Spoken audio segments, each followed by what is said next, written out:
Right, so welcome back to the channel. If this is not a welcome back, then be sure to make it a welcome back by scrolling down below the video and pressing that red button that says subscribe with the bell notification next to be turned on so you know whenever I upload a new video. But today we are going to be talking about the Cops and Crooks DLC, the thing that should be coming out pretty soon as of recording this. And let's hope that Rockstar don't really fuck this up, because a lot, and basically everyone and their mum has wanted this DLC since the beginning of GTA 5 Online, seeing as we did have that whole concept of when we did join GTA Online, we could pick if we were a police officer or a criminal or whatever, but that's something completely different that was originally in the game. If you want me to talk about it, I will another time, but today we are going to be talking about what should be in this DLC, what they should do, what they really shouldn't do, and if they do it, how they could completely mess up the entire DLC.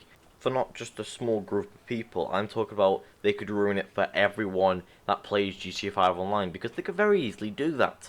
But no matter what, there will always be that 12-year-old group that will love this DLC no matter what it is. It could literally just be one vehicle and they'd love it and say that it's amazing. But anyways, without that said and done, let's talk about the new vehicles they should add, all the businesses that they should add, and what they shouldn't add that could completely destroy the entire DLC when it comes out.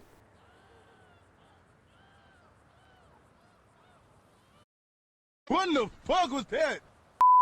So brushing over what just happened, let's talk about vehicles. So this is going to be a quick list of things that they should add. Now, although they could just whack lights on anything and call it part of the Cops and Crooks DLC, I think these should be maybe purchasable. The police helicopter, the police cruiser, obviously police van, and add some sort of plane into the game. Because as you can see in this fake thumbnail, you can literally just whack lights on anything, give it a price tag, and say it's part of the DLC.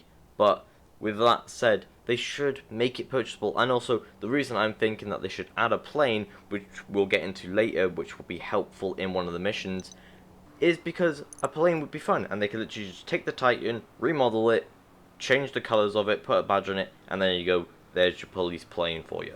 But now I have briefly talked about the vehicles that should be added, let's talk about the missions. Now, I know that there are several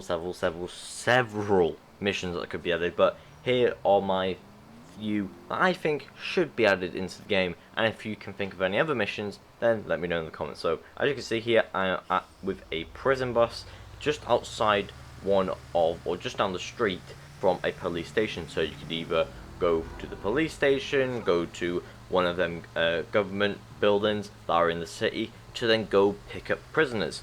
And the way that this would work is it would basically be technically a source mission or a crate mission. So we all know how the CEO crates work. You go out, you source a crate, usually you buy them. Whether or not you'd have to pay for these, I don't know. But you could go to the police station and do a transfer mission, where you simply just drive from the police station or fly to the police station, pick up a prisoner, and then take them to their cell in your prison. As you can see here, you can just pull up outside, pick up a prisoner or pick up several prisoners, and then go on your way back to the prison.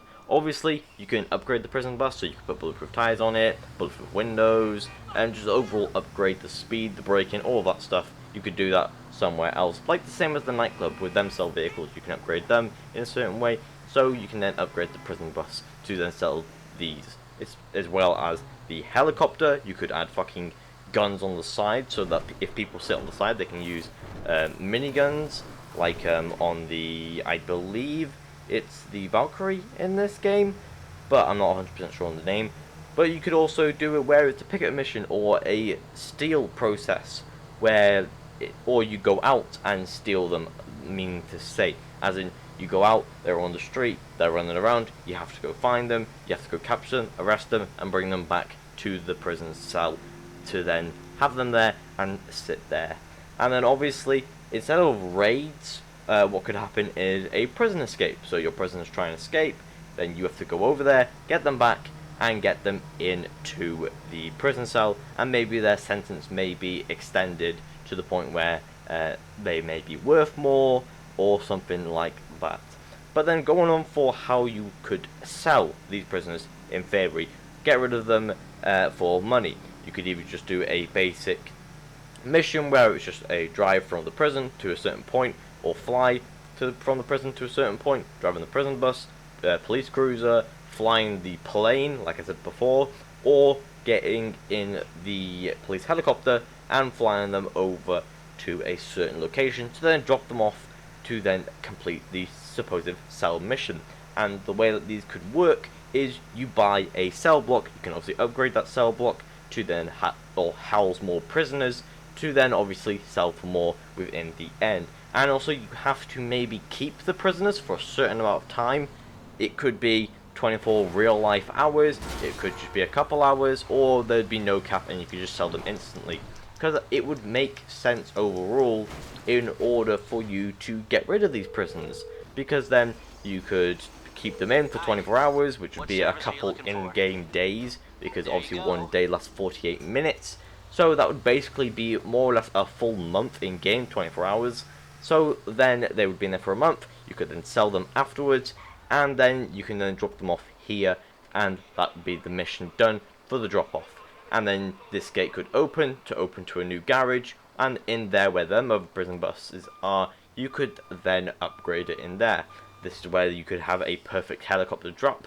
You just land your helicopter there, fly up, down, drop the prisoners off, as always, and it could be very, very fun to do. Basically, same as crate missions, only you're obviously dealing with actual people and prisoners, not inanimate objects and crates to deliver them and drop them off. But overall, you pretty much get the concept of this. You source a prisoner, it could be a picket mission from the police station, it could be you have to find them on the streets and get them in a gang and bring them back alive, obviously, and then you have them in your cell block for a certain amount of time. You can buy, out of all the cell blocks, you can buy different ones, and then you can also upgrade it to then house more prisoners. You can also upgrade the prison bus, prison helicopter, and the prison plane, and maybe the police cruiser as well, when you have that in your garage for you to then store it, keep it, and do whatever you want within the game with your prison cruiser, because people want it. People want the police car. People want police related stuff,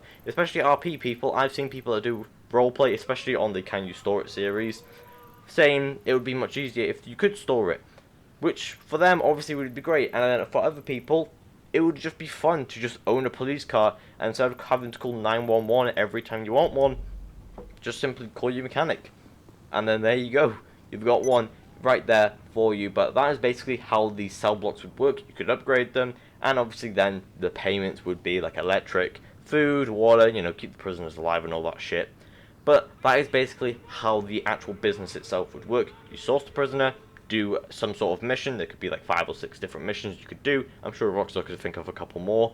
And then you source them. You either keep them in your prison for a certain amount of time, like I said, 24 real life hours. You could either do that, so it's basically a full month in game, or sell them instantly.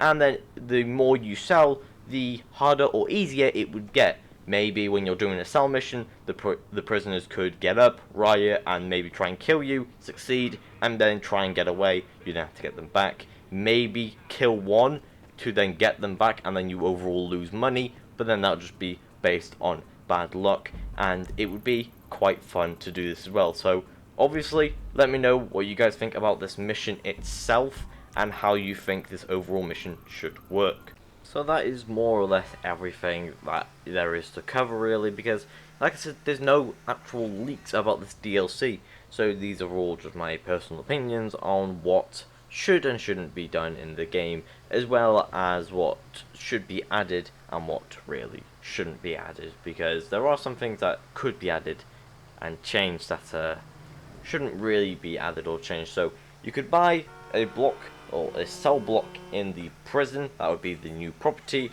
and the new business. Then sourcing and selling or getting rid of the prisoners would then be the new money making way, and they would surely figure something out for that. And then the new vehicles, that could be drip feed, would be police cruiser, police helicopter, police plane, literally anything police, and shove lights on it. There you go. Like, you could literally have that and then be done with it. Everything is fine. But you can easily look up on Google, YouTube, anything, and everywhere says Cops and Crooks DLC confirmed, Cops and Crooks DLC leaked, and all that shit. I wouldn't do anything until someone comes out with an actual tweet from Rockstar or an actual insider from Rockstar saying that there is something confirmed, it's coming out this date, this time, in this month. Like, until then, we know that something's meant to be happening in around June, because, I think it's either June or July, there's meant to be something happening. I'm not 100% sure which it's meant to be, but it should be happening either of them months. But until then, we will only be speculating of what could be happening. So let me know what you guys think down in the comments. And what do you think of this DLC? Do you think it's going to be good, bad, completely dog shit, or do you think it could be one of the best ones that they've ever done? I can see how it could be fun, but I could also see how they could completely ruin it with not only the prices, but just how they execute this DLC overall. They couldn't even do this. They might just only add an adversary mode, but who knows? Remember, go watch my other videos, there's plenty more on the channel. Make sure you do subscribe if you haven't already, as I will be covering the next DLC when it drops. Remember, go follow me on Twitter if you want to. That will be in my about page and also in the description most probably. Remember, go check out my videos, there's plenty more on the channel, and I'll see you guys in one of them videos.